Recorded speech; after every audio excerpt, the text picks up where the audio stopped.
You're back in the smoke-filled room in our first episode of 2024. We're excited to have you with us. A couple quick announcements before we begin. First, my company, Cor Strategies, has a brand new service that we rolled out for 2024. Lane told me, our producer, said I had to plug it when we started. So real quickly, it's a service called Empower to Win, empower20.win. Knowing Lane, I'm sure he's going to flash it on screen with the domain. The idea is, as we look to 2024, a lot of Republican and right of center organizations and candidates in a year where we must win have fewer resources than ever. So how do we get them the help that they need as they're on the front lines fighting this battle and trying to win? So we came up with the subscription service where, they may not be able to afford high-priced consultants or multi-$1,000s for staff or support.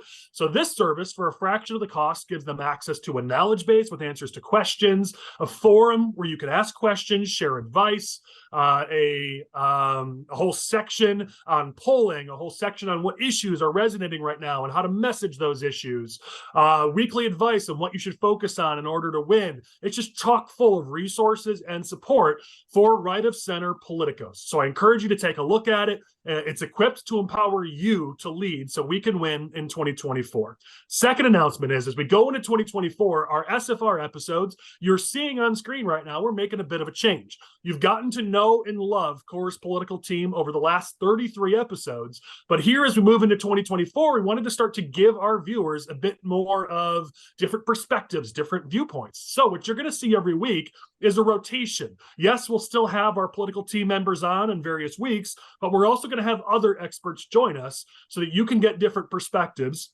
and fully rounded out thoughts and ideas as we get other people's viewpoints. So with that in mind, let me introduce today's special guest.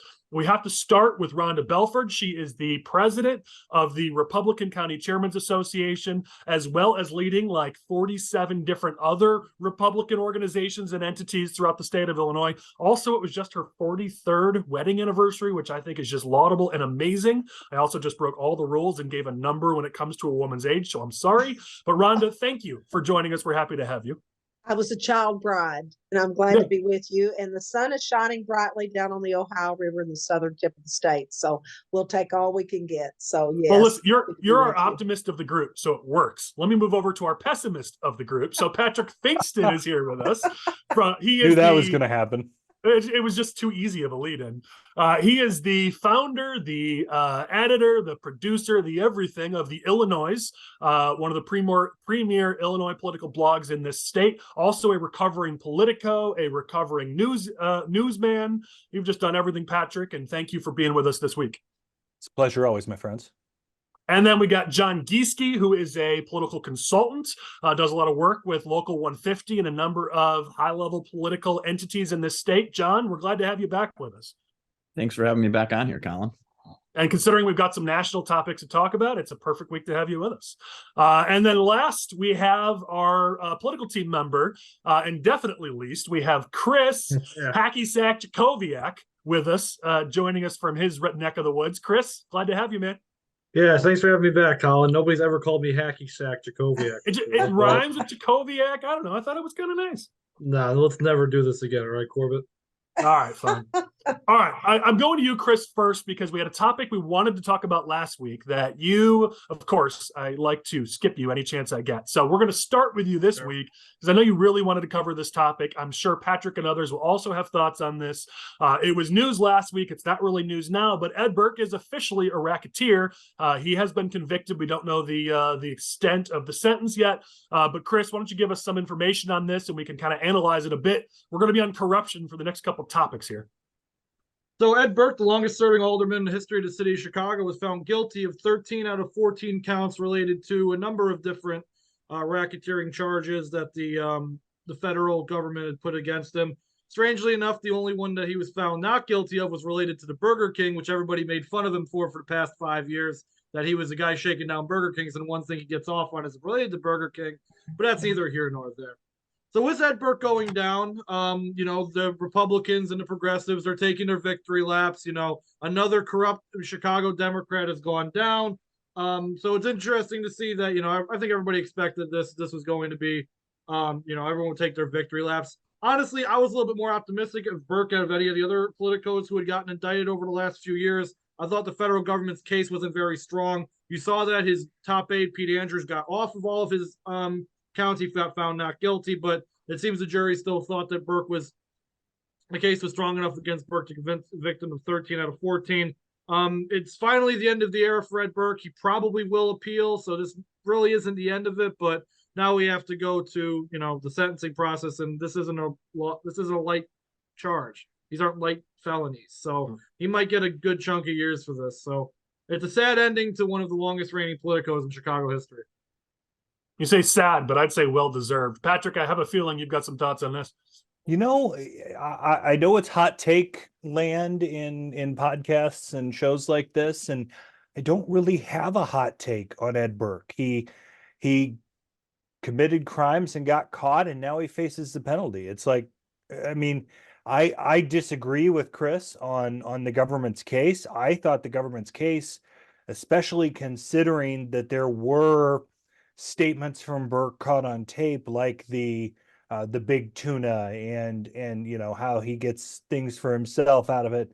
Some of the phrasing he used was less responsible than maybe what you heard in some of the Madigan things, as he's been caught on tape.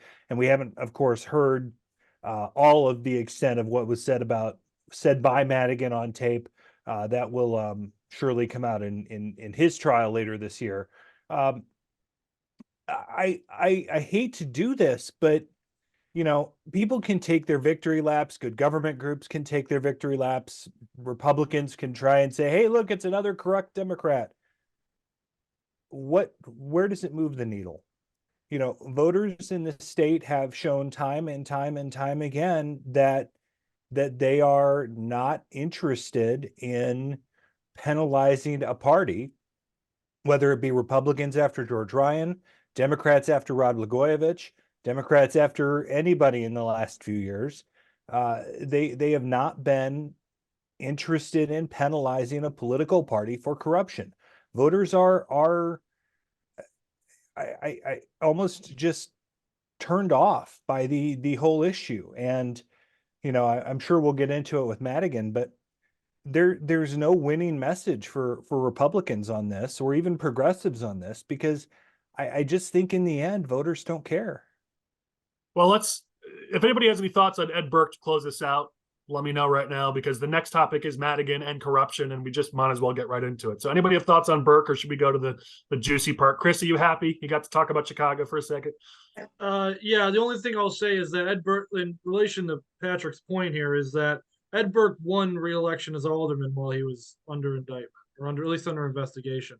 He would have won his re-election for Democratic committeemen if they didn't completely screw that race up and run two candidates instead of one. But that's a story for another time, perhaps. No, he won re-election under indictment.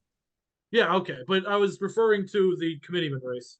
Yeah, and I think some of the other side issues here were interesting. I mean, the trial itself was kind of a clown show, from a dog that pooped on the courtroom floor to the questions asked of the jury, to COVID. I mean, it started that way when they had to put the bag over the corrupt, the corruption cases from before. Mm-hmm.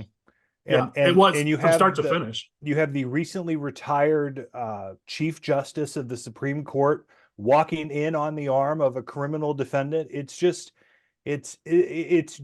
was such a clown show that was so indicative of Chicago and Illinois politics. I was going to say, you call it clown show. I just call it Illinois and Chicago. It just makes a mockery, and it just makes the whole rest of the state. It just gives a stench to the whole state. Yeah. Well, let's go into the juicier end of this. So, as was mentioned, the big news of this week that just broke recently is the Madigan trial has been delayed. We don't need to get into the reasons why it was delayed. You can check out the Illinoize if you want the full story of why it was delayed. But here's the relevant fact. The Madigan trial will now start on October 8th, assuming it's not delayed again. October 8th, for those who can do math, is less than a month from Election Day. So we've been talking about how, does corruption play for Republicans, or does corruption not play way for Republicans.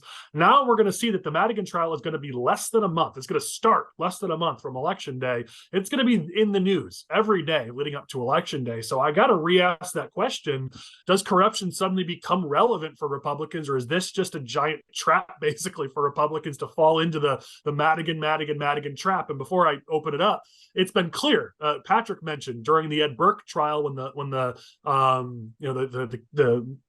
verdict was read, was a whole bunch of Republican reactions. This is Democrat corruption. So, it's a big thing that Republicans have been trying to push, especially the state House caucus and the state party. And you see Ryan Spain starting something this week about how there shouldn't be a Madigan portrait down in the Capitol. There's clearly an effort here to push this corruption angle. And so I guess my question is that the right thing to be doing?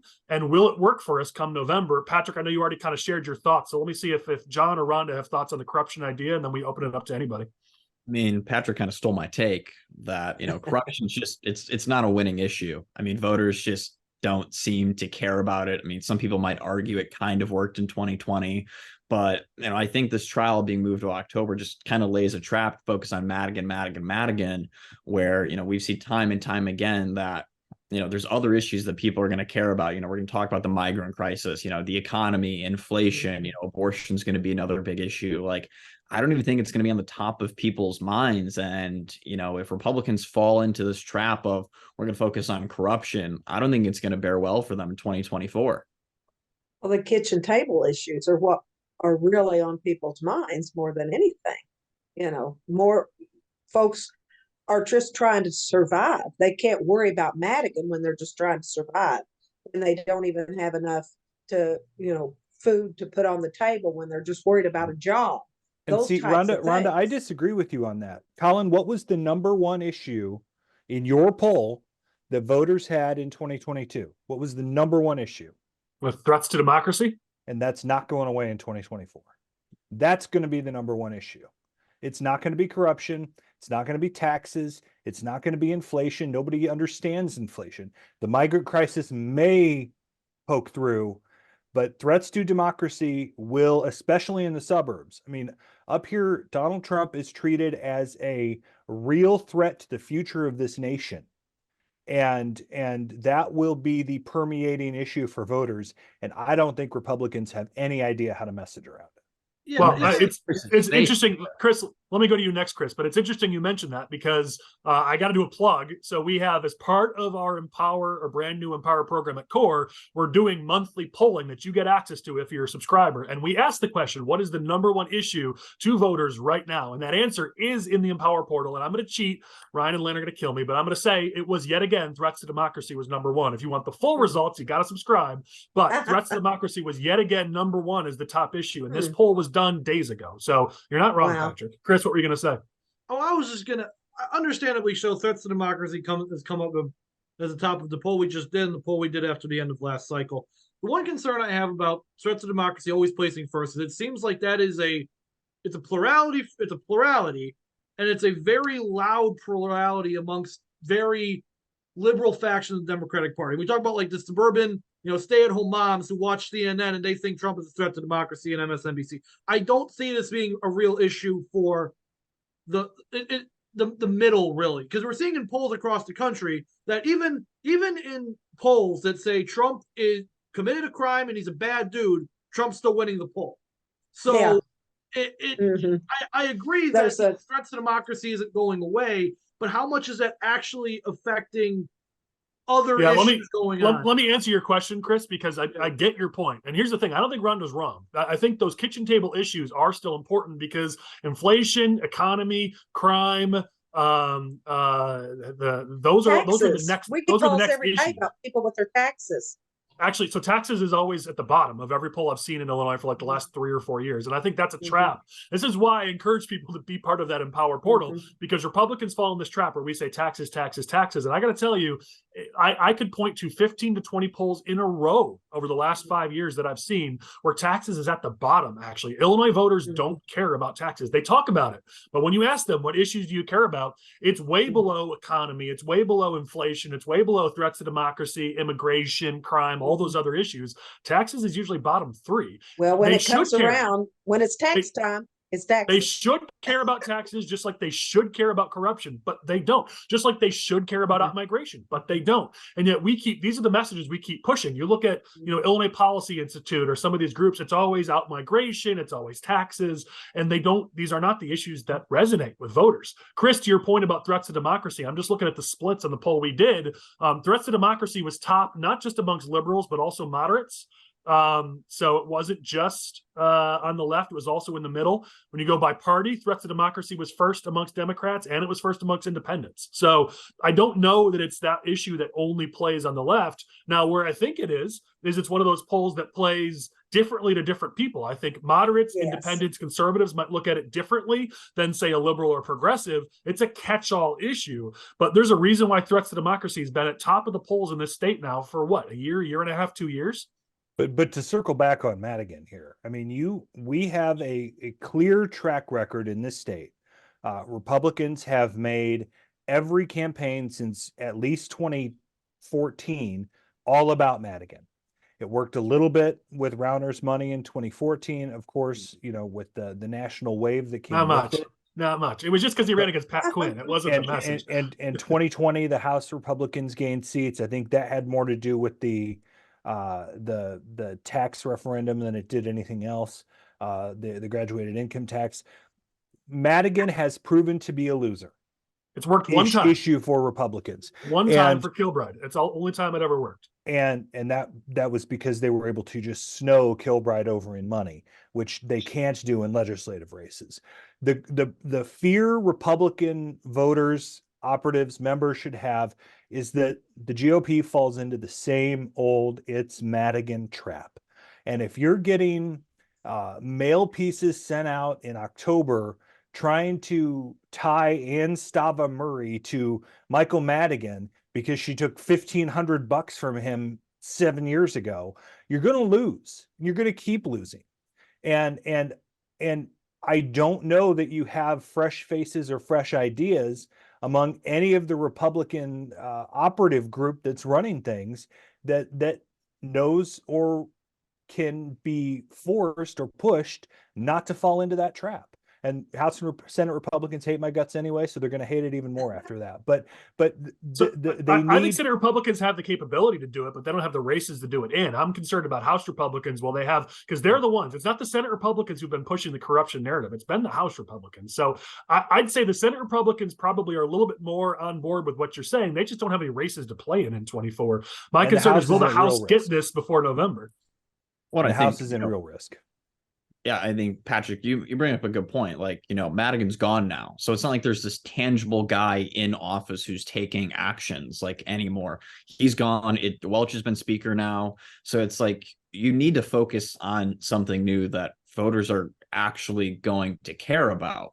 And I think that threat to democracy trap is something that, we should spend a lot of time between now and next Labor Day focusing on how to message around, because if we don't have a substantial answer to that, it's not going to go over well for us in the suburbs, because moderate voters, liberal voters, like that's something that they're going to care about. And, like you said, Trump is treated as, this guy who's going to turn America into a dictatorship if he wins re-election in 2024. And, that's just an answer that we have to have as Republicans if we want to retain the seats that we're defending up here.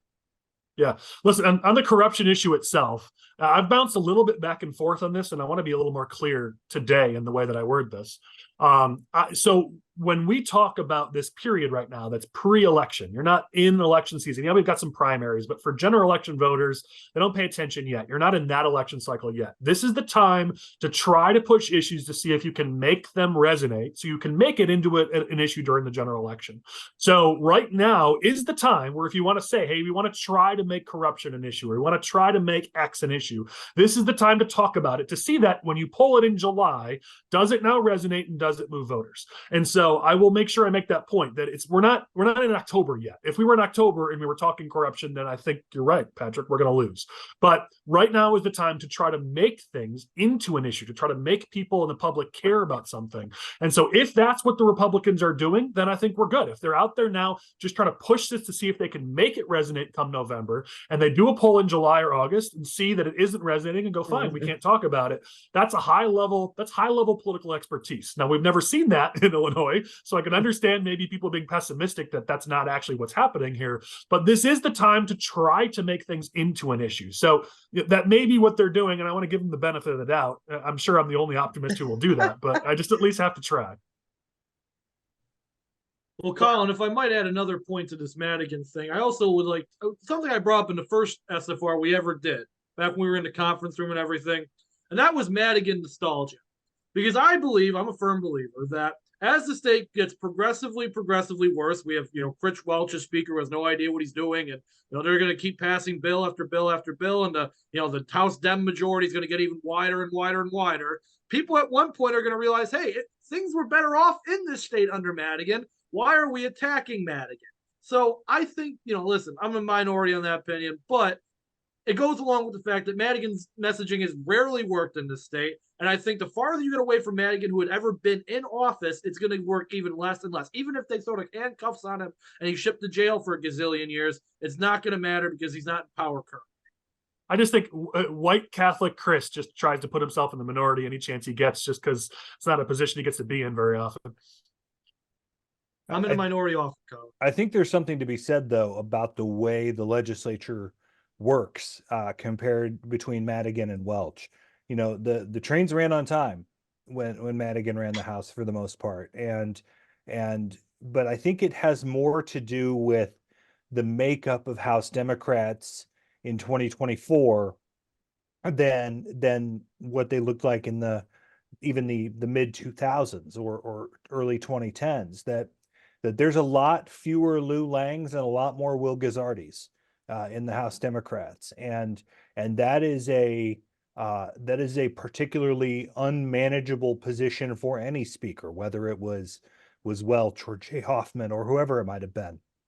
And it's going to be a challenge no matter who the speaker is, or whether it's 78 or 82 or 76 House Democrats in 2025, because they are drawn further to the left.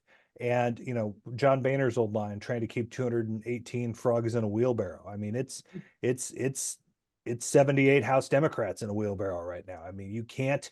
It is almost impossible to keep them happy.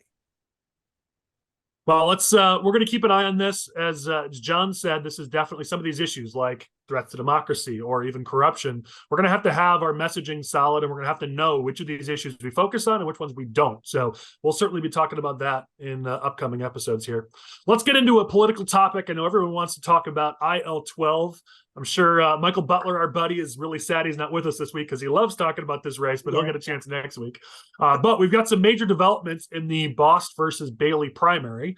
Patrick, you were the first person to have the TV ad that Mike Bost went up with this week. He's the first up on TV that week, which is not a surprise since he's the only candidate with money.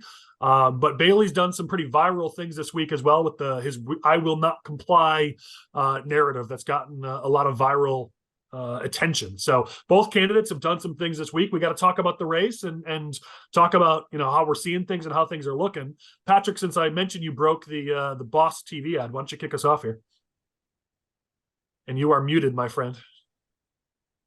See, that's what happens when you go on mute to be polite and clear your throat. So Bost went up on TV this week, 11 weeks to go before the primary. My understanding is that they are planning to be on TV through the duration now.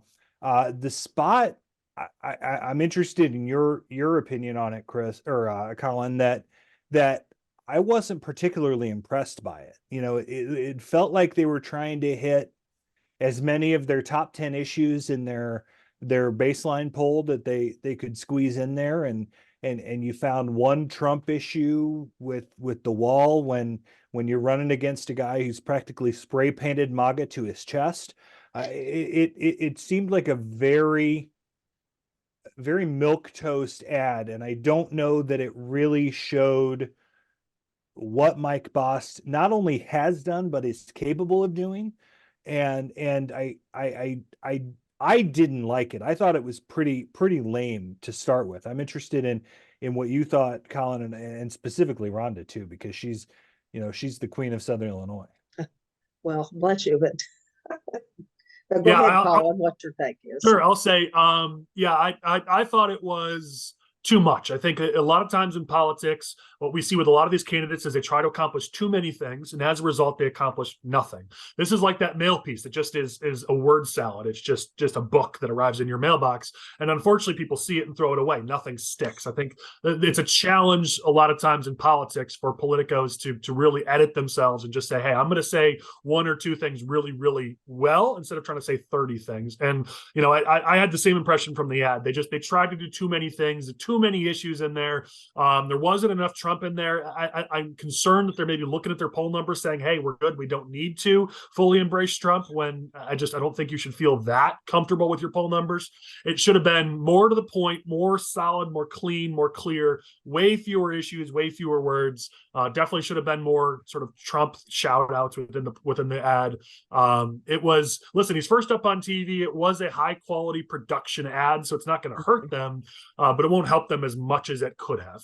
Rhonda, what are you hearing with the ad just starting to go up these last couple of days here? Well, they definitely were the first to the punch to the television ads. I actually thought it was a good ad. Of course, I'm coming from a place of, I say, hey, yeah, they got that in there. They got that in there. Yeah. Of course, sometimes more is more. Sometimes I see what you're saying, less is more. They got everything in there. I think they probably did think they didn't have to. I think they were probably coming from a point of seeing that their competitor is trying to over Trump it. So maybe they were trying not to over Trump it and thought that they knew that they were in a good spot with President Trump, and were trying to speak to all the things that the congressman is doing and wanted to portray the things that he's doing. So we're laying that out there, and I thought they did a very good job of doing that. And instead of,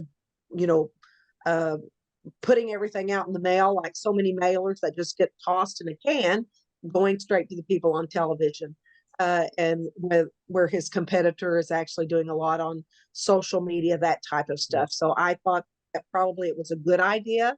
And of course, that's just tomato. When you only have so much time to try to put everything you want to out there, and they were trying to get their biggest bang for the buck, I'm quite sure. So and with him trying to be all things to all people, and he has to be in Washington, he can't be everywhere, like his competitor is right now.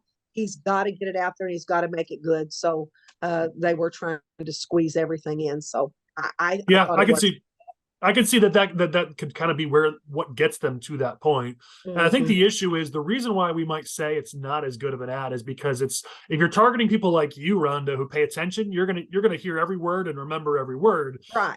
What you're trying to reach is those lower propensity Republican voters, those people who don't pay attention as closely, who haven't decided who they're going to support. Because your high propensity Republicans, your highly active Republicans, they already know. They've already picked sides. They already know. So yeah, so it's for those people who aren't paying as much attention, and that's where the number of words becomes a bit overwhelming, and that's, I think, and that could well be. It's totally overcomplicated. Sorry about that. Go ahead. No, Patrick. I'm sorry. It's totally overcomplicating the issue. I mean, it's you want to hammer home now, Mike Bost good. Yes. And maybe Mike Bost Trump. That's all you got to hammer home in January. That's all you want people to hear. And how speaking to that point, I did like that he talked about, he has his taglines in there, the conservative fighter, he gets results. He ended pretty solidly there. And again, as we talked about, we've seen in previous episodes, we've talked about this, that all internal polling that we've seen still has Boston that upper single digits, maybe even as high as a 10-point lead, somewhere in that range. So I'm sure those are the numbers they're looking at. My concern, again, is you're looking at those numbers, Bailey will likely overperform. Bailey always does overperform his poll numbers. So if you're seeing 6 to 10 points as a lead in the poll, it doesn't mean you're going to be winning by 6 to 10 points. This is not the time to let off the gas. And if I'm running that campaign, I don't want to have to sell my soul to Trump either. But at the end of the day, if that's how you get across the finish line in March, that's how you get across the finish line. You always want to run like you're behind. So just keep it pushing. And the 12th congressional district, it's a hotbed right now, and this is Trump territory. I will say, coming from someplace where I live in particular, we were once known as the fluorspar capital of the world, and fluoride is our state mineral. And we were so glad when President Trump came to Granite City to open the steel mill, because we knew, and the people there knew exactly what fluorspar was. And fluorspar was mined here in our area, and it closed down in the late 80s because it became more lucrative to import it than to export it. So the thing of it was, we were so excited with President Trump and the likelihood when Granite City, when that steel mill opened, because fluorspar was used as a flux in steel making. So the trillions of dollars that we are losing in our natural minerals and things like that we could be doing. So the things that President Trump brought with knowing our natural energy resources and things like that, that's the things that President Trump brings, and the hope. When we lose hope, the people perish. So that's why people are so inspired and really want to see President Trump back in office, because he truly brings those things. I live in a county that is one of the poorest indigent counties in our state. So that's the types of things, and that's those things that mean a lot to people like us. I think, Rhonda, to that point, when people think about Illinois, they don't tend to have a perspective of the whole of Illinois and just how massive it is. And when you hear people talk about lower income, they just assume that always means Chicago. But some of the biggest lower income communities in the state are not in Chicago; they're in central and southern Illinois. And they are. But they tend to get overlooked. And we do get overlooked, and people really do resent. People like my own husband had to drive for 25 to 30 years over an hour just to work for the prison system that our legislators, we had the most prisons in this district, and thank God we had them. But now that folks aren't even going to, it's pretty bad when you have to look forward to somebody going to jail, because that gave us a job, because we had the most prison systems in our district. He drove over an hour just to go to work there. So if you didn't work in healthcare or you didn't work in corrections, those were the majority of our forms of economic development. And thank God we had that. We were able to have good folks, or maybe not so good folks, that came down our way to be I want to get us back on topic. We're a little bit way off topic at Sorry this point. about that. So it's a great viewpoint into why Trump is popular in that region. So I do appreciate it. Exactly. And so, I think there's no reason to not fully embrace Trump at this point. And so why you don't do it in that ad? I'm sure they've got a big pro-Trump ad coming out in the next couple of weeks, I'm sure, but I don't know why there is, lots of reasons why for or why not, and those types of things. Patrick, what were you going to say? Well, I think one, to Rhonda's point about the economy, don't forget that Donald Trump practically started a trade war with China, where they stopped buying our soybeans for an amount of time, and Trump had to pump a bunch of federal money into farmers' pockets because they weren't selling any soybeans. So don't forget that. We're not talking about sunshine and roses. But I think the other thing we need to talk about is the brain rot, essentially, of Republican primary voters here. That Collin, you and I worked together on a primary in Southern Illinois 4 years ago, and Rhonda was involved there too. That the understanding of Republican voters of issues has gone from, I use this analogy all the time. I would talk to Republican primary voters in 2010 or 2012, and it was your guns, it was your abortion, it was your taxes, and by the time you get to 2020, it is essentially asking candidates, will you lay down your life for Donald Trump? I mean, it has become a troubling cult, and it's a sad state of affairs that an accomplished, thoughtful, decent guy like Mike Bost has to sell his soul out, instead of say, here's what I've done in Congress since 2015. Here's what I, as chairman of the House Veterans Affairs Committee, can do for you in Washington. Instead, he's got to look like Donald Trump's, shoe shine boy. And that is a sad I appreciate how you just edited yourself there at the end there. So let me say this. I think that's why he did lay it out very properly. Hold on, Rhonda, just 1 second. Like 1 second, his Rhonda. competitor has. Yeah, let me get us back on topic here. So, Patrick, I want to take half of what you're talking about, because there's a whole topic there about where we are in relation to Trump as a party, and we could talk about that. But I think here we're talking about a specific sort of the 12th district race, and the half I want pandering you have to do to Republican. No, I know, but the half I want to cover from what you're saying is this: the world has changed. It's not just in Republican primaries; it's how do you reach people in general. I don't think even on the left, you might have been able to talk about issues in 2010 and 2012 on the left, and you can't anymore. And somebody who gets that really, really well is Darren Bailey. I'll tell you that I said this to my team this week, that because Bailey has put out a few things about I will not comply, about the new state's gun ban law, and he's basically goading Pritzker into, and I think Pritzker will take the bait, by the way, because Pritzker wants Bailey to win. He's basically goading Pritzker and the state to come after him for not complying with the new state's gun laws, where he has to register his guns. And I think Pritzker will happily take that bait because it will gain Bailey votes. And that's the point here: is Bailey understands this sort of Instagram famous world that we're in nowadays. This isn't, people like Bailey and Trump have ridden this wave. They didn't create this environment. They've been really good at riding that wave. And people like you and me, Patrick, don't get this. I'll admit it. I don't get it. That's not how I run campaigns. That's not how I look at the world. But there's a reason why people like Bailey have been successful. There's a reason why Trump has been successful, because that's unfortunately the brain power that the average voter has nowadays. That's how they engage with politics. And so Bailey, in the last week, let's talk about that. He's come out with these videos and these posts about how he will not comply. One video that I saw had 1,700 likes. It had 25,000 views. I mean, that's not going to reach the same level of a TV ad, but I got to tell you, that is massive reach for a post on Facebook. These things are getting out there. Bailey understands. And they like that. Just like Trump does. And it there's works. People who are drawn to that. John or Chris, if you guys have any thoughts on that. Yeah, I mean, I think the Bailey thing, like, I get it. He's trying to go like social media famous, but I think his problem is like, one, you're not going to effectively penetrate a message like just trying to post a bunch of stuff on Facebook and hope it gets famous.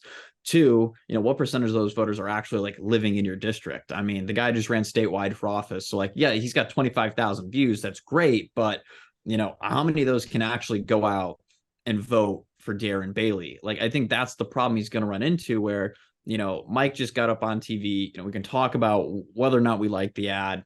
I mean, like, my view of the ad quickly was it hit every, standard, Republican talking point. And I'm with you, Collin, that there's going to be more ads down the line. They're not going to run this thing for 11 weeks. I think this was just stage one. We're going to reintroduce Mike to voters, walk him through his accomplishments. There's probably going to be some Trump ads, some issue specific ads.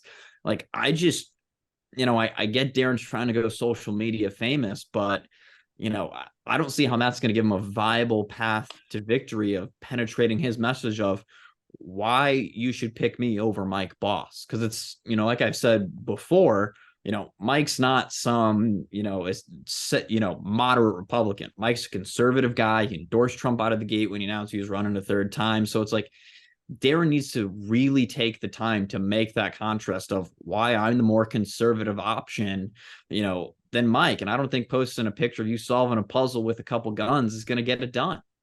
So to answer your question of what, it isn't that the post is getting Bailey anywhere. It's the baiting that Collin was talking about, because Bailey's goal here is that the state police are going to kick in his door, throw handcuffs on him, and take a mugshot of him that he can plaster everywhere else, just like Trump's mugshot when he got arrested. And then Bailey can ride that wave of, look at the state government is oppressing me because of against our Second Amendment rights. And that will get a hell of a lot more play than anything related to a Facebook post or anything like that. The martyrdom. But though to go in with this, there is the martyrdom. To go in with this, there is a conspiracy theory out there from several people I have talked to. And then Bailey actually isn't that smart to think he wants to get arrested here. Bailey thinks the Facebook post works, insofar that he actually does have these guns registered. And he knows damn well nobody is ever going to knock down his door, because you'd have to be pretty stupid to want to get arrested unless you were doing it for political purposes. So there's a conspiracy that Bailey does have his guns registered. I don't know if there's a way you could prove that, but it would be funny if he's making these posts and he did actually register anything, so he wouldn't get around. Kind of like pushing against masks and then requiring his own employees wear masks. Let's also be clear, by the way, that nobody's getting their doors busted down on a first offense. Nobody's going to prison or jail on a first offense. if you haven't registered those weapons, which by the law, even if it's a bad law, it's still the law. I don't like a 35-mile-an-hour speed zone, but I still have to follow the law. A first offense is a misdemeanor, so you're probably getting a ticket to appear, not necessarily a mugshot and sent to county jail or anything like that.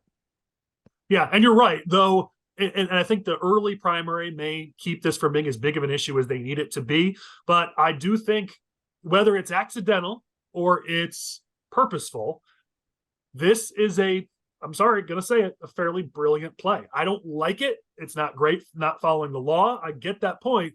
But even if it's a misdemeanor and it's a ticket to appear in court, he's going to refuse to appear in court because this is my right. You can't take it away. And then they're going to escalate and he's going to make that an issue. And I don't know if this gets big enough to where, yeah, there's, shackles thrown on the guy by March 19th or whatever the date is. But I do think that this is the kind of thing you have to do if you don't have money to go up on TV. Now, to John's point, is this getting you votes directly? No. If they were smart, they'd follow it up with, okay, now please donate to the campaign. I mean, if they were actually tactically, politically smart, they would use this to get low dollar contributions, which is what Trump did. And I haven't seen the Bailey camp really do that super effectively. So there's a path here to making this more useful for the campaign that they haven't done. But overall, it's hard to look at this and say this isn't a smart political play. It's not one that I would do, but maybe that's why I'm a dinosaur in the era of 2024 politics, because this is the kind of crap that works.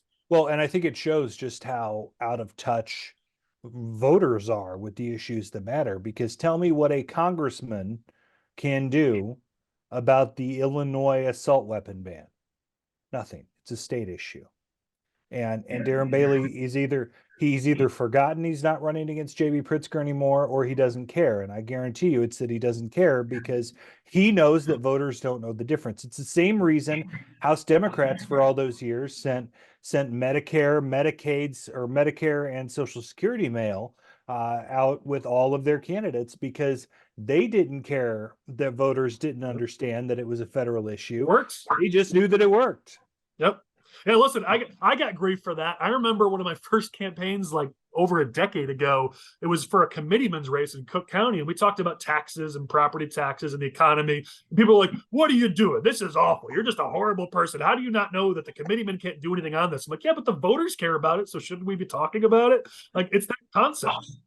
Yeah, I mean, like, Collin, you make a great point. I mean, last cycle when I was, doing a statewide Secretary of State race, I mean, every Republican primary voter, like, they correlate the Secretary of State's office just to election integrity. So it's like, in Illinois, does the Secretary of State have anything to do with election integrity? No, not really. But you still have to throw around the buzzword of, we're going to fight for election integrity and have secure elections because it's what voters want to hear. And I mean, this is the ugly part of politics is, if you want to be in office, you got to win elections. And to win elections, you got to say the things that voters want to hear. Because, you got the intellectuals out here like Patrick who, want to hear what my congressman's going to do. But, unfortunately, that's just sometimes not how the sausage is made. Well, so Patrick, actually, I got a question for you. Would John's candidate, Dan Brady, have won if he had done tummy time like Alexi Giannoulias likes to do on social media? I want to see Dan Brady do tummy time.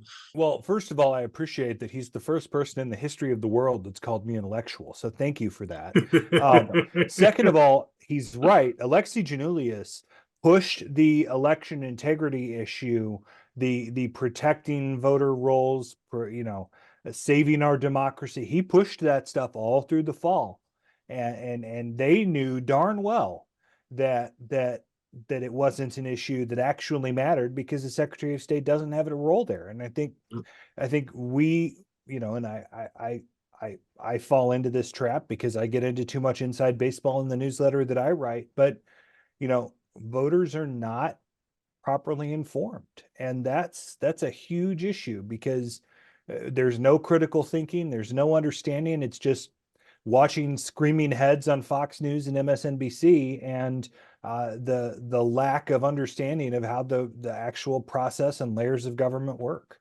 Yeah, it's like an 8th grade civics class needed for the entire country. Like, I didn't like the Bailey thing, but I get why stuff like that's important, because if you put Darren Bailey and you put Mike Bost right next to each other and you ask them about certain issues, they're probably going to give the exact same stance on issues 90% of the time.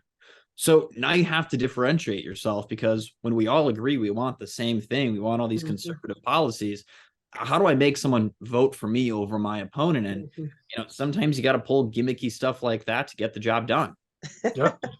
Let me get us to our next topic here, because I want to get through some of this agenda before we run out of time.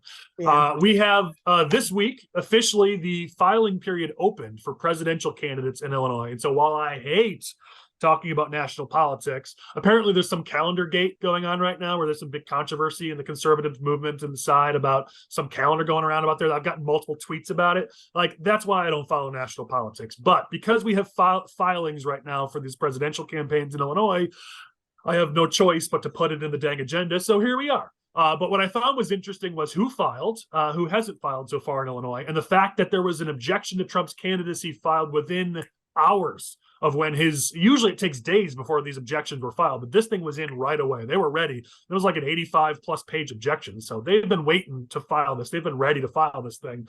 I thought that was pretty interesting. So any thought from you guys on which campaigns were ready to file, which presidential campaigns look like they've got their stuff together, which ones don't? The objection itself on Trump, but if you think that's got any legs, just open it up for anybody's thoughts on this stuff. I think the big thing is kind of the Trump objection. Obviously, like Collin, I'm with you. Like you figured that would come after the filing period, but no, they had that bad boy filed and ready to go. I mean, they had to be like sitting there waiting. I don't understand how they were that quick. I bet if I haven't read the objection, I don't know if anyone on here has even looked at it, but it probably has nothing to do with signatures, and it's all 14. No, it doesn't. I looked through it. It's all about it's the national narrative. I think they just copy pasted most of it from their other filings. The insurrection clause stuff, I think. Anyway, if I had to guess, kind of like what the play here is, like they probably know the state board of elections is going to rule like against them, but they're trying to get to that appeal stage when they can like take this thing into the actual courts and try and get him off the ballot. That's what I think they're trying to do here. Like they know this is just stage one. I don't think it's going to go anywhere. And I mean, let's all just be honest. It's Illinois. Why does it really matter? You can just give these electoral votes to Biden anyways. It's all just, But I mean, I'll say this from our perspective, it just puts Trump in the news a lot now in Illinois as this thing goes, because you're right. The goal here is to get to the courts. So now you're just going to be Trump, Trump, Trump even more in Chicago media, and that doesn't help us in the suburbs. So this development is not a helpful development for us. I think the last time that I was with you guys on this show, I sat there with a cigar in my hand and said, Donald Trump will absolutely be the Republican nominee and the race is over. When would that have been? The fall? I still think Donald Trump's going to be the nominee. I don't think the race is over. There's new polling that shows Nikki Haley within 5 points in New Hampshire. I think it was 37-33. Is that what? I don't know if you guys have seen that today. If Nikki Haley comes out of Iowa in second, which looks more and more likely with the complete disaster of a train wreck that has been the DeSantis campaign, you could see, because I mean, is South Carolina still third for Republicans? I don't have the calendar memorized, but you could, in Nikki Haley's home state, you could see some stuff start to happen. I doubt that Trump loses either Iowa or New Hampshire, but if there's reason to believe that Haley is for real, I think it could get complicated. And then, then what happens when you have this entire slate of delegates for DeSantis, which has some recognizable names? What if we get into a point where things get complicated down the road and you've got a mishmash of delegates from Illinois in the mix? I mean, I think we're talking hypotheticals. I think Trump will probably win. I backed off on that considerably from where I was 3 months or 6 months or a year ago. But it's also interesting to see that there's no also ran in the field yet. There's no Chris Christie on the Illinois ballot. There's no Vivek on the Illinois ballot yet. Right. They know their road's almost over. Yep. So it's gonna, and you have to assume that DeSantis's road ends after Iowa. So you're looking at a Trump Haley head to head, And that makes life a lot more interesting. Well, and Patrick, I think when we have talked about this race, we frequently have said that there's no way it's not Trump unless it's a one-on-one race, and then maybe. And I think what we're seeing now is it's a three-person race, and you're right, it very well could be a two-person race over the next month. You've got Iowa on January 15th. You've got New Hampshire the week after that. Just to catch up on dates, South Carolina was pushed back for Republicans. So Nevada's third, Virgin Islands, and then South Carolina. But you've got some early states here where by the end of February, I'd imagine, if not earlier, it's definitely a two-person race. So yeah, we'll see how this plays out. My question then becomes, when does this race end? Is there a presidential primary that makes it all the way to Illinois for the first time in a very long time, or is this thing over by Illinois? Because I mean, we're still. I'm looking at this list now. We're still down, on the 19th of March. There's 20 states before us. So is this still a race? Roughly 20. I didn't count exactly. Is this still a race by the time it gets to Illinois, or is it not? Because that could have implications. To be honest, if this race is still going versus if it's not, that could have implications for certain candidates on the March 19th ballot. So let's come back down to earth here for a moment, please. I'm sick and tired of this newfound optimism out of the Never Trump camp I'm hearing right now. Fools that you are, there is polling that is stated from this own company that as soon as this race gets down to two people, Trump still goes up in the polls because not all of the not Trump vote goes to not Trump. Some of it goes back to Trump. So you're going to see that happen. You're going to see Trump get back to a little bit closer to 60, 65% of the vote. So about a 2-to-1 margin over any challenger. And you're going to have Trump actually start trying. Because up to this point, we know Trump hasn't tried whatsoever, and he's been running away with this thing. So now you get him on actual trying and going against Nikki Haley, calling her a neoconservative warmonger and all these other things that nobody in the Republican Party likes anymore because it's not 2012 anymore. So we're going to have a new day in the Republican primary, even if Haley comes in second in Iowa or second in New Hampshire. It doesn't matter. Trump will start trying, and he'll just blow her out of the water. Enough with the option. Here's where I disagree with you on that point. And I, as an avowed Never Trumper since 2015, the American Research Group polled New Hampshire. It was 600 voters, I think. Trump 37, Haley 33, Christie 10. Those 10% for Christie aren't going to Donald Trump. So I believe even our polling said, Collin, that Christie's votes were actually more likely to go to Trump than anybody else. Not more likely, but your point is correct that not all 10 would go against Trump, but it wasn't that they were more likely to go to Trump. So your point would be, maybe 7 goes to Haley and 3 goes to Trump. And that I'd say is probably more accurate. She doesn't get all 10, but that puts them in a tie. So some of them were, some of them would.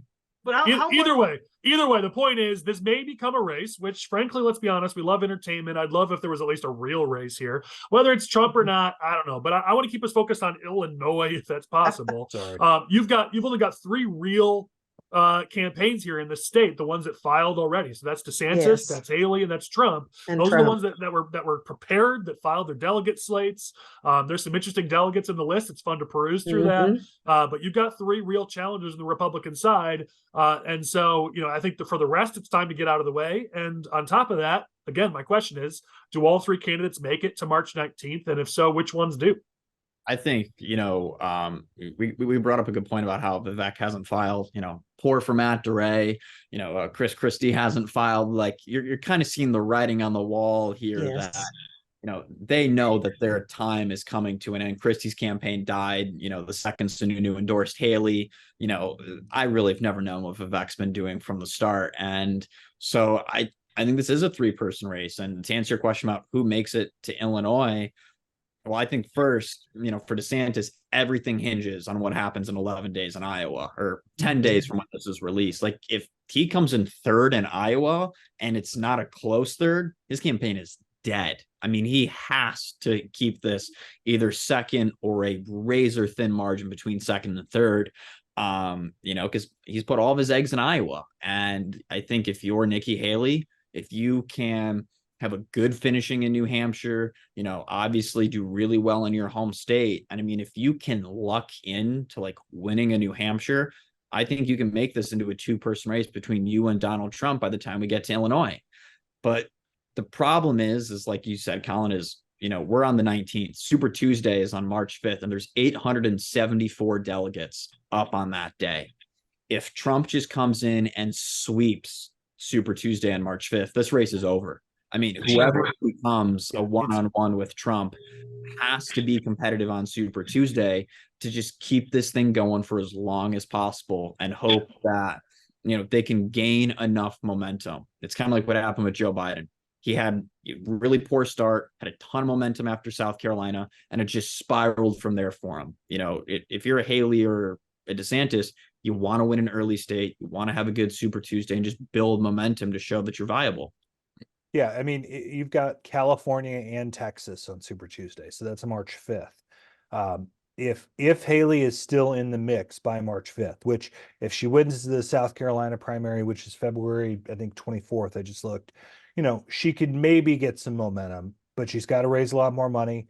It's expensive to get on TV in California and Texas. It's hard to imagine how her road stays viable after Super Tuesday. So she may not even be in the race by March 19th. So no, I mean, it may not be a competitive primary by then. Yeah, which I just think is going to be interesting because that will really impact turnout. And we know the five of us have been doing politics long enough to know that your elections are determined by those who show up. If there is no Republican presidential race on the ballot because everybody knows the race is over, whether it's Trump has locked it up or whatever else might happen, then that will significantly impact turnout. And now the question is, what does that do to a Bost Bailey primary? What does that do to, we haven't even had time to talk about all the legislative primaries where on the Republican side, this could have, whether or not this race makes it to March 19th, could have a big impact on the Republican primaries. And that's what I just wanted to make that point, and then I'm going to have to get to the next thing. But I've been on the phone constantly. We're trying to put together events for our legislators and for our county chairman to get our grassroots and get everybody on board and singing the same tune for all of our candidates to move us forward, to get everybody out, to get the bank the vote, that sort of thing, to get everybody out and get them out to vote. Whether that's, here in Illinois, we're going to start early voting. That's going to be happening. They're going to be mailing ballots out by February the 8th.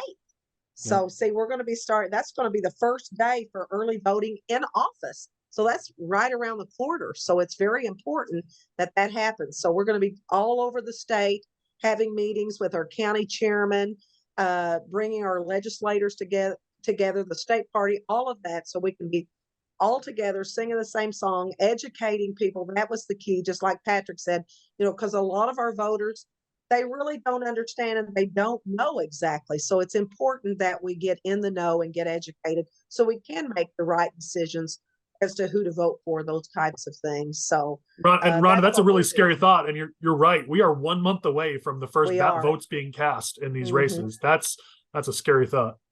There's been no in between this time. So we've just been full on, and here we are, we're getting really heated up. So. Well, Rhonda, I know you've got a zillion things in your calendar, so we're going to lose you. We're going to keep going with our discussion, but I just want to thank you, Rhonda, for being with us. You are the best. You. Appreciate you guys and all you do. So thank you on all of you, Rhonda. This. God bless you. Thank you. All right, we're going to jump to Chicago because poor Chris never gets to talk about Chicago. So there's a couple things that we want to cover in the city of Chicago. The first thing that we didn't get to cover last week is something that we are not happy to talk about, but we've been predicting, which was there would be deaths in these migrant camps. There would be deaths amongst the migrants, and it would take what was already a gigantic crisis and make it even bigger. And we saw that. We didn't get to talk about it last week, but we saw a 5-year-old die from the cold. We saw an adult shot. So you now have a migrant crisis that includes a death toll. It's not just a political crisis or a news crisis. And now we're seeing these busloads are starting to try to drop people off in the suburbs. As Chicago gets more strict, they just tried to drop one off in Palatine. The police caught him and sent him away. I know, John, they're trying to drop him off in the airport in Rockford. We're hearing news stories every day now about the different suburbs where these busloads or even airplanes are trying to drop migrants off. This crisis ain't going away. Chris, I got to start with you, but then we'll go into a discussion about where this crisis is going to put us in the coming weeks and months. The city of Chicago and the state of Illinois was actually given a nice grace period here because it didn't get cold for a while. We had a couple days where it was a little cold, but we were still well into the 40s and 50s up until Christmas. and they blew their chance to get these people inside.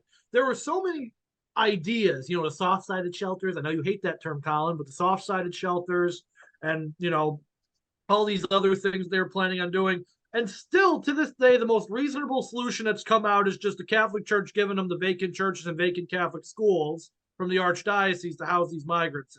The Archdiocese is the only one who's actually taken a proactive step here. And it's, frankly, they're saving the Chicago mayor's ass and Pritzker's ass on this.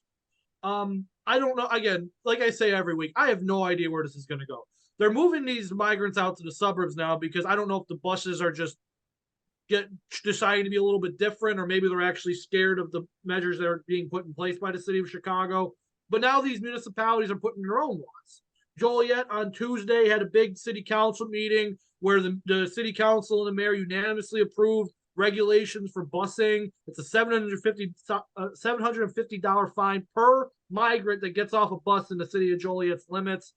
This is going to happen all over the place. You're going to get to a point where there is no place except maybe Oak Park and Evanston and some yuppie communities up by where Collin lives that are going to take these migrants. No, listen, these yuppie communities they're not even doing it. I mean, Oak Park, you mentioned a few weeks ago, they said, that's it, we're done. Now they got a little more funding just yesterday and the day before. So now they're saying maybe we'll extend it a little bit. But most of these communities, even Oak Park, are starting to say, I think we're done with this. So even when those places are saying they can't take them, then you're screwed. So there's gonna be a boiling point here. We're reaching to this. But John, this got up by you because now they're starting to fly them in.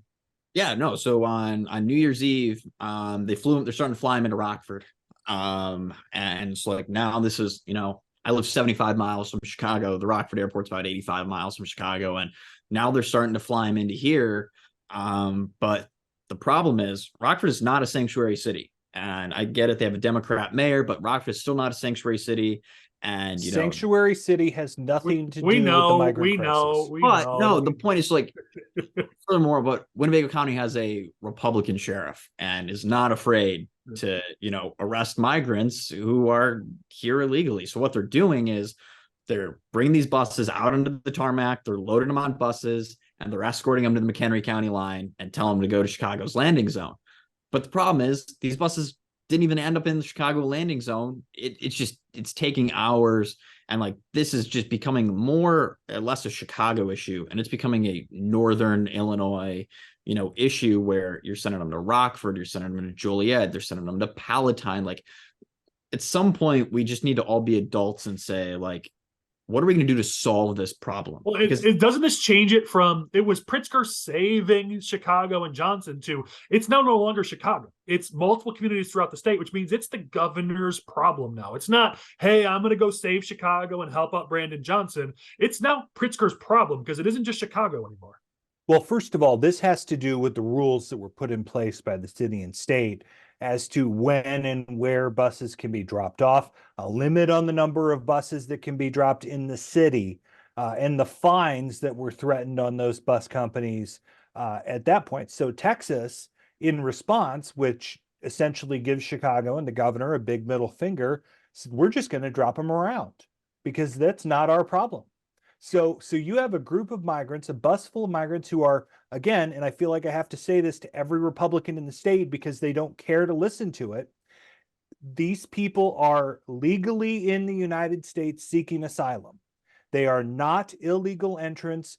They didn't swim across the Rio Grande. They didn't get brought in by a coyote. They are here legally. The issue is the federal government is dropping the ball. And because of that, you have a group of 40 migrants dropped off on a bus at a gas station in southern Kankakee, which is essentially bordered by a cornfield at 4:30 in the morning. This is not getting better. This is getting worse. And the city can't fix it. The governor can't fix it. And Lord knows the federal government has no freaking interest in fixing the problem. So the question is, who steps up? You got a whole bunch of people who say it ain't my problem, but as you said, these are humans who are here legally who need help, and it's a bunch of people like Johnson who say it's not my fault, Pritzker, not my fault, and then the federal government does nothing. Is someone just going to step up and be a leader at some point? Supich. That's the answer. Literally, that has been determined. What the answer is that the Cardinal is going to use all of his churches that he made vacant for reasons that I will not get into this podcast, that the cardinal is just going to put up the migrants in churches and schools. That's what he's going to do. I mean, but do Catholic Charities and Salvation Army have the kind of resources to do this? I love the Salvation Army. My wife used to work for the Salvation Army headquarters. They do incredible work. They don't have the resources to put this together. The state, is trying to do this, the shifting of $160 million, which part of their list, which by the way, they still haven't given to me the list of where that money comes from, is counting on $40 million of money they hope they get in a grant from the federal government. Everybody is playing with smoke and mirrors. Yep. It's time we grow up. It's time Congress get its ass in gear. It's time the state legislature get its ass in gear. It's time Republicans stop hating people who are brown. And it's time Democrats start to realize that this needs to be fixed, and there will be some tough love involved. See, I don't know that this is Republicans hating people that are brown. I want to clarify. I think what this is the hatred that I have gotten of these people has come primarily from the right. It has been so disappointing to hear. The point that people are making, though, is this our problem? I think, and that's a valid point for Republicans to say, listen, Republicans have not had a seat at the table. Democrats have kept us out from governing. And now suddenly you want us to be the ones who step up to solve this problem. Listen, Democrats wanted the gig, so now do the job. Republicans control the House. Republicans control the House and are absolutely part of the process because they have to pass a funding bill on this. I think here in Illinois, though, we don't have something it's going to become Republicans' problem because, after the city of Chicago has, adopted these new rules, they're sending them out to Rockford and all these other communities. Some of these places in the suburbs where these migrants are going have center-right leaders. So at some point, someone on either side of the aisle is going to have to step up and do something. I get, I'm a political consultant. Chris and Collin are, and there's a politic to every issue and a spin to help our side.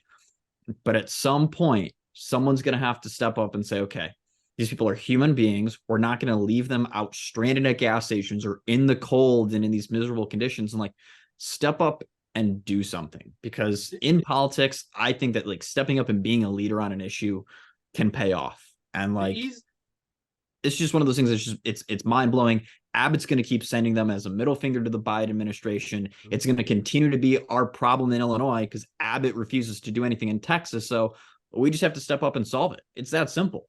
The easiest solution to this problem was the first solution they came up with was we got dozens of vacant public schools in the city of Chicago. We could just put the migrants there. But Johnson got a little bit cold feet because of all the protests from his base, African-American voters. And he said, we're not going to do that. We're going to try every stupid possibility elsewise. So they just dropped the ball there. At this point, we need to put these people somewhere. So you have two options. Ship them to Canada and let Trudeau handle them, which nobody wants to do. Or B, you have to basically, you have to let either the private charities handle it and you just wash your hands, which is not good politically for you. And then there's the idea I just said, which is going back to the original idea, which let's transition this into another political angle of this, because Chris, I know just a couple weeks ago, basically the effort to bring this to Chicago voters about the city's sanctuary status was blocked by aldermen. Now, let me clarify. We understand this is not the city's sanctuary status does not officially have anything to do with the migrant crisis. We get all that. But politically, it all kind of ties together to the voters, whether it's migrants or immigration or sanctuary status, it all fits in the same spot in voters' brains. So that's why we're talking about it. And clearly Democrats understand that because they did not want this on the ballot at all. The Johnson administration made sure to block this and keep this thing off the ballot. So I guess the question is, how much electorally does this issue hurt Democrats? If Johnson continues to drop the ball, if Pritzker continues to drop the ball, as a political hot potato, November's coming fast, and we're seeing in polling immigration start to tick up as an issue, not just amongst Republican voters, but independent voters, swing voters. So does this continue to be, if they don't step up and solve this soon, is this going to be a problem for them come November? I think it has to be. I mean, it's already a problem for Johnson. If you could recall the mayor of Chicago tomorrow, Johnson would lose with 70% of the city against him, and that's being generous. So I think it's going to be a problem, particularly in Chicago, particularly in the Cook County suburbs, or at least the suburbs that matter. I think this is going to be an issue for Democrats. The problem is how the Republicans are going to frame this. Because, again, what is the Republican solution to the migrant crisis? Does anybody have that answer here? No. The solution I hear from Republicans is deport them all, which goes against federal law. Which it's not. It's not going to be a winning issue. You guys are coming into this from a nuanced position of, do voters care if Republicans have a solution? No. If Republicans are angry, just like voters are angry, voters are going to be, okay, well, what's your solution? That's not how voters' minds work. Yeah, I think if more planes start landing in Rockford, I mean, these Rockford Democratic legislators might start to have a problem on their hands of, and it's not like, Davell is not like progressive, neither is like Stottleman, but like if this issue more planes land in Rockford, this is going to be not a referendum against them. It's going to become a referendum against Democrats in Springfield on their lack of action, because when it comes to voters, it's very easy when they can feel an issue that affects them. It's why I disagreed with Patrick's statement earlier about inflation. They feel inflation when prices go up. They will feel the migrant crisis in their communities, and it becomes an issue that Republicans can actually take advantage of going in, in some of these competitive House seats where this issue starts to spread into the suburbs. Or as you mentioned, Stottleman, Senate District 34. If this gets worse and worse and they keep dumping them off in Rockford, you might see some of those races that at the moment aren't in play just might actually be in play in a few months if this continues. The issue here is, I think if the migrant crisis were to have an impact in the general election, it would be on U.S. Senate races and congressional races. Obviously, we don't have a U.S. Senate race in Illinois in 2024, and the way the congressional map is drawn, specifically with any parts of the city of Chicago that are in somewhat competitive districts, you've got essentially the 6th, and that's it. I don't think. Patrick, why do you think it only plays in federal races? Is that just because you believe this is a federal problem? I don't think that there is messaging on the state level that matters in suburban legislative races. Even if these buses are being dropped off in Elmhurst and they're being given Metro tickets, that doesn't hurt J.B. Pritzker. That doesn't hurt Democrats. And the solution on the state side is funding, and we don't have any of it. But you don't think, we're talking Rockford, or you mentioned Elmhurst. Obviously, Elmhurst, the hotbed of one of the top races in the whole state. You don't think that if people in that area are honked off about immigration and migrants, that doesn't help the Republican candidate in that race? I think they're pissed at Brandon Johnson. I don't think that they're pissed at their local legislator. I don't know that. I think you give voters too much credit. I think you think they think more than they do. But if there's no action in Springfield this session on that issue, I get it, there's a funding, but if Democrats don't do it, what else can they do? What else can Democrats in Springfield do on the migrant crisis related to any action other than funding for what's being done? See, but here's the thing, because it doesn't matter, because voters don't think to that level. Voters are not that nuanced. Here's the narrative. The narrative is, are you upset that these busloads of migrants are getting dropped off in your backyard? If so, it's the Democrats who've been in power, have done nothing about it, vote Republican. It's a very simple message that today maybe doesn't work, but if you get 10 more busloads dropped off in Elmhurst, or you get a plane landing in Rockford every couple of days, not in that Elmhurst. Narrative could work. They don't stay in Elmhurst. They don't stay in Rockford. They don't stay in. It doesn't matter. In Rosemont. You're using facts. We're in politics. Facts don't matter, man. Well, I live in a world. The feeling that these migrants could come to their community. It's the same thing with crime. It's a feeling of anxiety. They don't want migrants in their community. Even if there's whispers that migrants came to a town 2 towns over, it's there goes the neighborhood all over again. So there's a feeling of anxiety that comes with. Listen, I'm kind of sad that we lost Rhonda, because one of the points she had in her notes as we were putting the agenda together is that they're talking about it down by her. She's hearing it all through their region, and there haven't been migrants dropped off, I don't think, that I've heard in their region, but they're all talking about it. The problem when it comes to immigration or the migrant crisis for Democrats, and the problem is the same problem with crime. You can point to stats all you want. You can say the stats say we're safer today. The stats say there's no migrants in their town, but no voter cares about stats. It's about how do they feel. That's what matters. I mean, like, I think Patrick makes a decent point, like, on the federal thing. Like, if you're Judge Joe McGraw, who's running for Congress in 17, you're hoping a plane comes into Rockford every other day between now and next November. Yeah. You just tear Sorensen apart on this issue. You hope they start showing up in Rock Island, Bloomington, Peoria, where all these airports are. You might privately fund the bus tickets. As, Who knows? as luck would have it, by the way, the McGraw campaign did put out a release today talking about Eric Sorensen's open borders agenda, which has brought chaos to Illinois. So they There you are go. absolutely trying to capitalize on it. Good. Yeah, and there you go. That's a Well, good step for them, at least. But let me pick you off of a point Patrick made earlier, and that was about threats to democracy.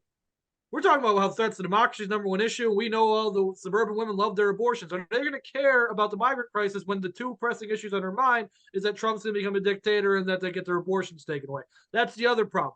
Voters are stupid. Collin, you're talking about how voters are stupid again. But again, they're thinking about stupider things than like the serious thing that might be the migrant crisis. You're thinking of an intelligent way to deal with the migrant crisis. That's like blame people who might not even be their fault. But let's be frank here. Voters are thinking about other stupid things. And it isn't just the migrant crisis. They worry about third trimester abortions, how those are so great. They worry about how Trump's going to become the third king of America or something like that. I don't know. But that's all I know about voters is that you have to think about, you look at the polling. That's the thing that matter. Once immigration becomes number two, once it beats abortion, if it beats threats to democracy, we're cooking with gas. But until then, we might have to hold pump brakes. But I think if you're Republicans, you have to do everything in your power. We talked about earlier, like making something an issue.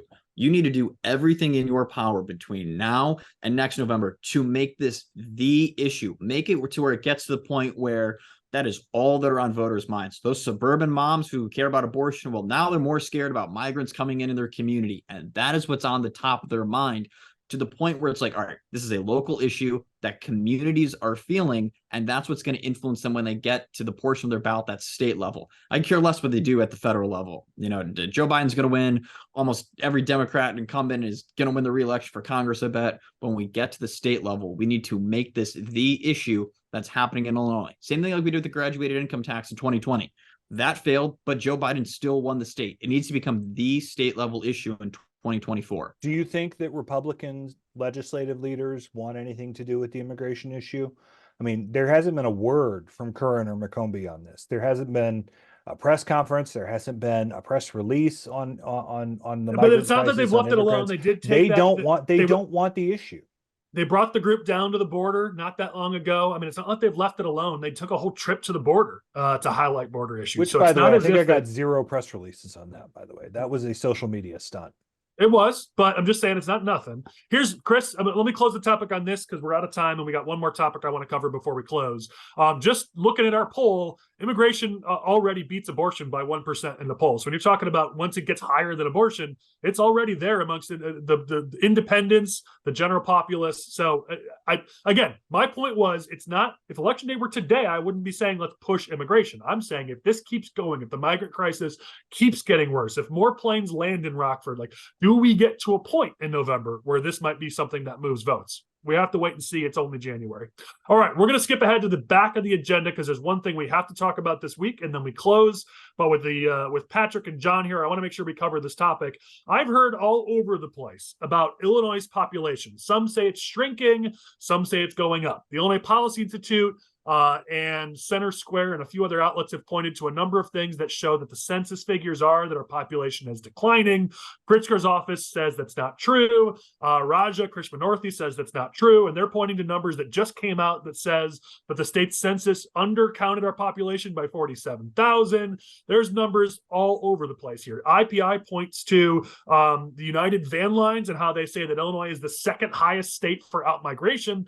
They're the ones that provide the trucks to get people out of the state, so you'd think that they would know. And anecdotally, you ask people, hey, do you know somebody who's left? A lot of people say yes to that question. It feels like a lot of people are leaving, but there are some stats that the left like to point to that say, no, we're actually growing, which befuddles me. It just doesn't seem like that's accurate, but they do have some numbers to point to. Last thing I'll say is I just recently saw some polling where 51% of the state's residents say that they plan on moving out of Illinois at some point. So I don't think we're crazy to say that there is actually out migration. So if you care to get in the debate of are we shrinking or not, feel free to answer that. But what I really care about is, does outmigration actually matter politically? Is this something that actually plays? Because you see groups like IPI and others who that's their top thing, outmigration, outmigration, outmigration. My question is, does that move votes? Is that actually going to work for us? First of all, I know you guys don't care about facts, but here are the facts. Wednesday, the governor's office released the review from the Census Bureau, determined that the 2020 census omitted 45,000 residents from the state that live in group homes and residence halls. So the Census Bureau has determined that Illinois' population was undercounted by 45,000. They will not be amending the actual census total, but they'll be adding that number to all of the ACS estimates until the next census. So those are the facts. I don't care. I don't care. I mean, I know that that's such, there are so many more pressing issues about whether U-Haul has bought more vans to Indiana or Wisconsin than are coming in. I don't care. It's the issue is so much bigger than outmigration or whatever fake news outlet Center Square wants to put out there that is trying to push an agenda. There are so many more things that matter than 30 or 40,000 people here or there in the scheme of 12 million. Let's worry about the 12 million and try and right the ship, and not worry about the stupid, senseless fights that other people on the right are trying to have. Yeah, I mean, Collin, you guys just did a poll. If you don't like, did you even list outmigration as an issue? It's not really an issue, so no, it wouldn't fit in that list. But if you did, I would guess that nobody cares about it. Like Patrick said, people just care about so many other things. And one group's going to say we lost population, another one's going to say we gain it. Like, who really cares? Like, this matters when we do the next census for, congressional house. Well, listen, the reason why they're pushing it is they want to create a narrative that things aren't going well here, because Pritchard wants to push the narrative that things are great in Illinois, because that means he and the Democrats get reelected. So if you're on the other side of that, you're going to try to fight to say, no, things aren't great. So it does actually matter in the sense that if voters are happy with the direction of this state, they're not going to remove Democrats from office and elect Republicans. So to many people, this issue does actually matter, because if people are saying that Illinois is headed in the right direction, if Pritzker gets his way and everyone says everything's hunky-dory in this state, then why the heck would you ever vote for a Republican? Maybe this is just me, but I feel like that issue, it's just like, maybe it's too complex. They talk about like voters like things simple and all that. Like, you got to make a couple arguments here and there to kind of get to your point if things are going in the right direction. Like, it's just kind of one of those things that like people go back and forth in the media, but in the grand scheme of things, I just think it's not the biggest issue, and it's not that big of a deal. I'm with Patrick here. Like, listen, young people are still moving to Chicago. It used to be that, even in the last 10 years that there was a concern that people who graduated from the University of Illinois, University of Iowa, Wisconsin, Michigan, whatever, that they were going to go to Indianapolis and Nashville and Madison and, in Columbus before they're going to come to Chicago. Chicago's population numbers have actually increased in the last 10 years. Maybe not at the rate you would like. Young people are, in general, staying in the state. They're not staying in their small rural counties like my rural county that has dropped from 30,000 to 26,000 in the last two censuses, I believe. It's an issue, but the issue is really going to be who can afford a home, who can pay property taxes, who can buy groceries. I shop for our family, which has a 2-year-old who eats everything. We feel the pain at the grocery store. We feel the gas pump is a bad example at the moment because they're cycling down, because prices always go down at the end of the year with the winter blend and lower demand.